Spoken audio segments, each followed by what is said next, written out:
అందరికీ నమస్తే.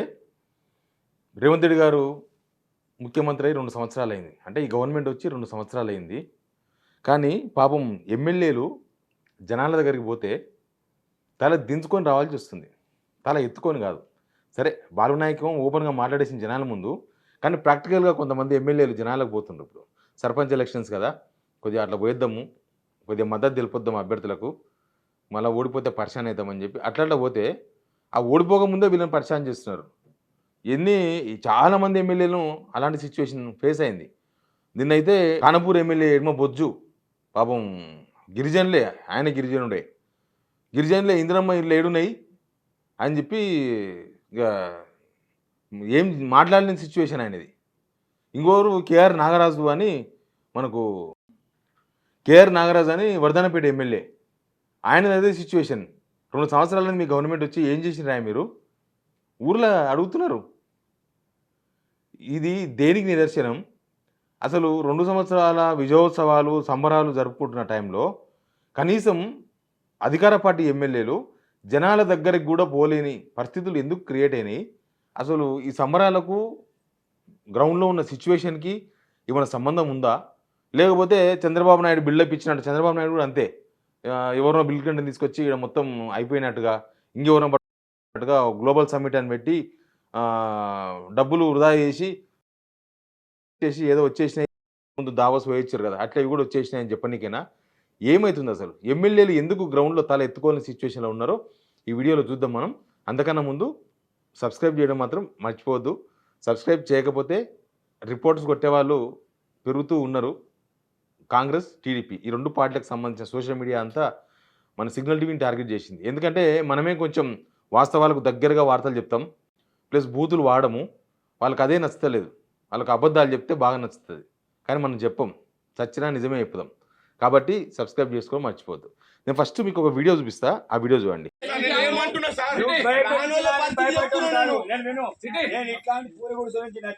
నువ్వు భయపడిస్తే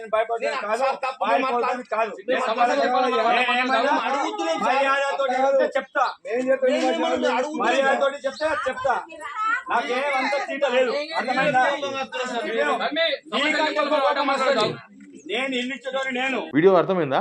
ఆయన ఖానాపూర్ కాంగ్రెస్ ఎమ్మెల్యే వెడ్మ బొజ్జు నిర్మల్ జిల్లా పెంబి మండలం ఎస్సీ కాలనీకి పోయినట. సర్పంచ్ ఎలక్షన్స్ ప్రచారం చేసిన వెడ్మ బొజ్జును ఇందిరమ్మ అర్హులు కాకుండా అనర్హులకు ఇచ్చిందని ప్రశ్నించినట.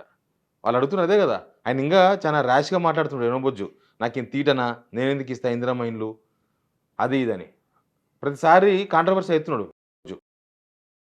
కూడా అప్పుడు యూరియా కోసమని ఒడ్లు కొట్టలేరని వాళ్ళు ధర్నా చేస్తే మీరు రైతులా, మీరంతా కిరాయి మనుషులు అని చెప్పి వాళ్ళ మీద కూడా నోరు పడేసుకున్నాడు.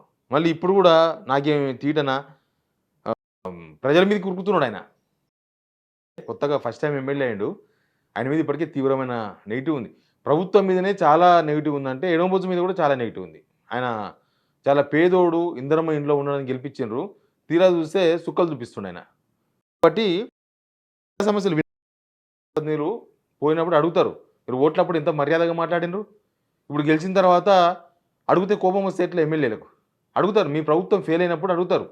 గవర్నమెంట్ ఫెయిల్ అయింది, ఈ గవర్నమెంట్ పాస్ అయితేనేమో మీకు తిప్పలు లేకుంటుండే. అసలు ఎన్నిసార్లు చెప్పినా మా మామనార్ ఎమ్మెల్యే, లేకపోతే ఇవన్నీ మనం చూస్తూనే ఉన్నాం కదా. అట్లా బాలునాయక్ అయితే ఓపెన్గానే అడిగే కదా, స్టేజ్ మీదనే మాట్లాడే చేసిండు. దండం పెడతా, మాకు రోడ్లు పైసలు ఇవ్వండి, మేము తలెత్తుకోలేకపోతాం. ఈ సిచ్యువేషన్లో ఎందుకు ప్రభుత్వం ఫెయిల్ అయింది, ఎందుకు ఇట్లాంటి సిచ్యువేషన్ వచ్చింది? ఎమ్మెల్యే కూడా నేను ఇలాంటి పరిస్థితి వచ్చింది.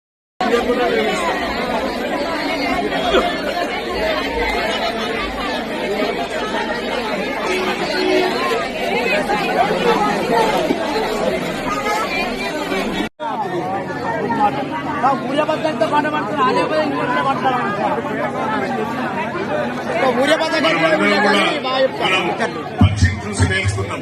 ప్రతి మనిషికి ఇంద్రమ్మ తల్లి ఏదైతే కళలు కన్నాడో ఆ కళలు పూర్తి చేసుకుంటూ వస్తుంది. K R Nagaraju Wardhannapet MLA. ఆయనైతే పాపం ఎన్నిసార్లు జనాలకు పోతే అన్నిసార్లు అడుకుంటారు. చాలాసార్లు కేఆర్ నాగరాజును అక్కడ జనాలు చాలాసార్లు అడుకున్నారు. ఏదో ఒక ఇప్పుడు ఉప్పరవల్లి, నల్లవల్లి, రాందాన్, తాడాల సర్పంచ్ ఎలక్షన్స్ ప్రచారానికి పోయిందంట. ఇందిరమ్మ ఇండ్లు ఇయ్యలేదని, యూరియా బస్తాల కోసం లైన్‌లో నిలబడి అవస్థలు పడుతున్నామని ఆగ్రహం వ్యక్తం చేసిర్రు. ఇక అక్కడ నిలదీసిన రైతులను, ప్రజలను దౌర్జన్యం చేస్తారా అని ఎమ్మెల్యే మీద కూడా తిరగబడ్డారు వాళ్ళు. ఎమ్మెల్యే ఇక తెలుసు కదా, ర్యాన్ అవే అన్నట్టే ఉంటది. సమాధానం చెప్పకుండానే కారెక్కి వెళ్ళిపోయి ఎందుకు ఈ పరిస్థితి వచ్చింది? అధికార పార్టీ ఎమ్మెల్యేలు 2 సంవత్సరాలు సంబరాలు చేసుకుంటున్న టైంలో సంబరాలు ఎప్పుడు చేసుకుంటాం? మొత్తం సక్సెస్‌ఫుల్ అయ్యి మనం సక్సెస్ కావడం అంటే ఏంది? మీరు ఆయన ముఖ్యమంత్రి పదవి తెచ్చుకున్నారు. మీరు ఎమ్మెల్యే పదవులు అనుభవిస్తున్నారు. మీరు సక్సెస్ అయ్యిండ్రు. కానీ జనాలను సక్సెస్ చేయాలి కదా! అమలు చేయాలి కదా! లో కనబడాలి కదా! మీరు సక్సెస్ అయినారని మీరు విజయోత్సవాలు చేసుకుంటున్నారు. జనం తెలంగాణ సంబరం చేసుకోవాలి. చేసుకుంటున్నారు. 2 సంవత్సరాలు అయ్యింది మనం ఈ గవర్నమెంట్‌ని తెచ్చుకొని, ఈ గవర్నమెంట్ ఇంకా 2 సంవత్సరాలు, 20 సంవత్సరాలు ఉండాలి. అబ్బా! ఏం గవర్నమెంట్ మనం తెచ్చుకున్నది. ఎక్కడ అనిపిస్తుందా? టౌన్‌లో పెరిగిందనేది చాలా ఉంది. కాలేదు. అధికారులు, స్థానిక నేతలు అంటే ఎమ్మెల్యేలు పనితీరు బాగలేదు.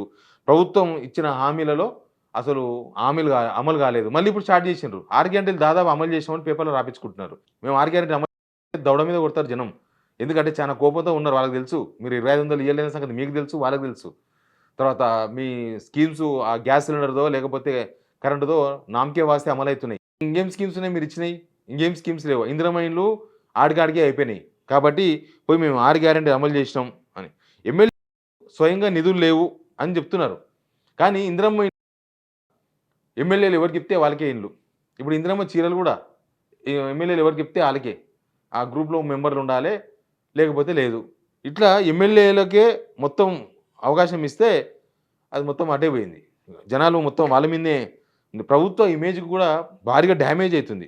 ప్రతిపక్షాలకి ఇది ఒక పెద్ద ఆయుధం కదా ఇట్లాంటివన్నీ కూడా. 2 సంవత్సరాలకు చేద్దాం అనుకుంటున్న టైంలో, ఏదో అయిపోయింది అనుకున్న టైంలో, 2 సంవత్సరాల్లో మేము ఏమో చేసినాం.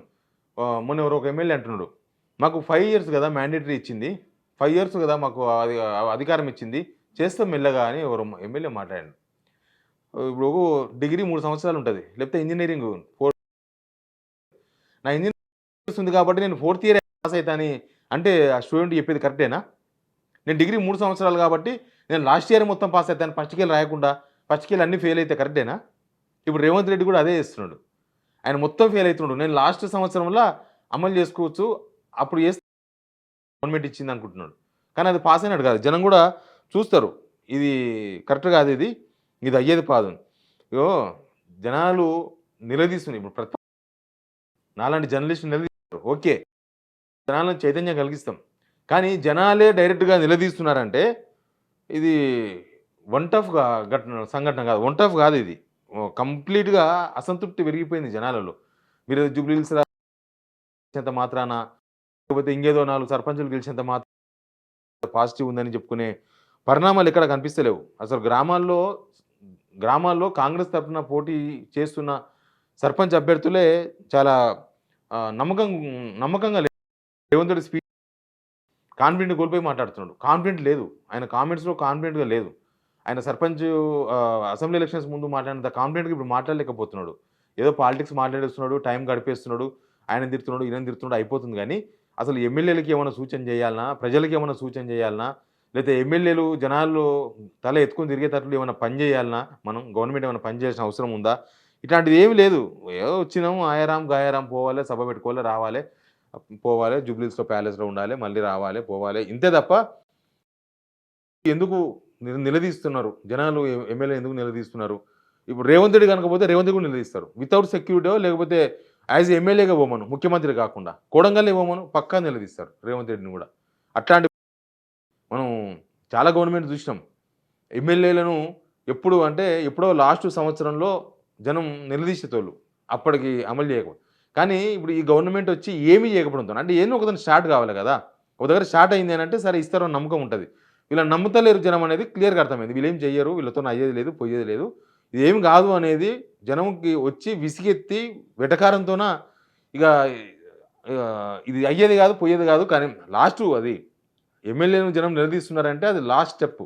అప్పటిదాకా వాళ్ళు ఎంఆర్ఓ దగ్గర పోతారు, ఆర్డీఓ దగ్గర పోతారు, ఇంకోటి దగ్గర పోతారు, అన్నీ అయిపోయిన తర్వాత లాస్ట్ ఎమ్మెల్యే వచ్చినప్పుడు చూసుకుందామని వచ్చినప్పుడు అడుగుతారనమాట. రేపు ముఖ్యమంత్రి పోతే కూడా అట్లే అడుగుతారు. కాకపోతే ముఖ్యమంత్రి మొత్తం సెక్యూరిటీ పెట్టుకొని పోతున్నాడు. ఎనీవే ప్రభుత్వం మీద గ్రౌండ్‌లో ఎట్లాంటి సిట్యుయేషన్ ఉందో మనం ఈ 2, 3 సీన్‌లు కాదు చాలా ఉన్నాయి. ఏస్తే మొత్తం ఒక రోజంతా సరిపోతది వీడియో. మొత్తం యూట్యూబ్ అంతా నిండిపోతది. ప్రభుత్వం ఎట్లా ఫైండ్ ఔట్ చేస్తది, ఎట్లా దీన్ని బయటపడుతుందో తెలవదు గానీ, జనంలో మాత్రం తీవ్రమైన అసంతృప్తి ఉందని ఎప్పటికప్పుడు బయటపడుతుంది. మనం సర్వేలు చేసినా, చేయకపోయినా గ్రౌండ్‌లో జనాల నుంచి వస్తున్న అసంతృప్తి మాత్రం ప్రభుత్వ పనితీరుని అద్దం పడుతుందని చెప్పొచ్చు. Please subscribe signal TV.